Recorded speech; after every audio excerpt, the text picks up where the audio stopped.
வணக்கம் நண்பர்களே.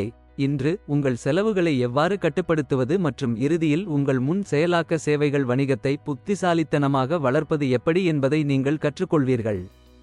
எளிமையின் பொருட்டு உங்கள் சேவை பருவத்தில் ஒரு நிலக்கடலை முன் பதப்படுத்துதலின் ஒரு அலகு உற்பத்தியில் விளைகிறது என்று வைத்துக்கொள்வோம். ஒரு யூனிட் தயாரிப்பு உற்பத்திக்கு உங்கள் சேவை கட்டணம் 100 ரூபாய் என்று வைத்துக்கொள்வோம்.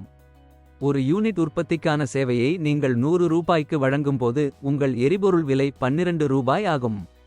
மேலும் பழுதுபார்ப்பு மற்றும் பராமரிப்புக்கு 2 ரூபாய் செலவிடப்படுகிறது.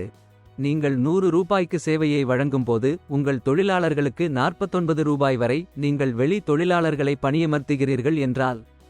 எனவே நீங்கள் 100 ரூபாய் சம்பாதிக்கும் ஒவ்வொரு யூனிட் தயாரிப்புக்கும் சேவை வழங்க 63 ரூபாய் செலவாகும். இதன் பொருள் என்னவென்றால் ஒரு யூனிட் தயாரிப்புக்கு சேவை வழங்குவதன் மூலம் நீங்கள் 37 ரூபாய் லாபம் ஈட்டுகிறீர்கள். இது 37% நிகர லாப வரம்பை எளிதாக்குகிறது. விரைவாக லாபம் ஈட்ட உங்கள் நிலையான செலவுகளை குறைக்க முயற்சிக்கவும்.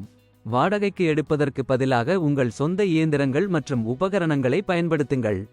ஆரம்பத்தில் தொழிலாளர் செலவுகளை சேமிக்க குடும்ப உறுப்பினர்களை உங்களுடன் பணியாற்றச் செய்யுங்கள்.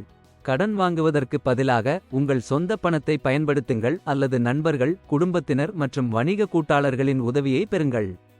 இந்த வழியில் நீங்கள் வழக்கமான வட்டியை செலுத்த வேண்டியதில்லை.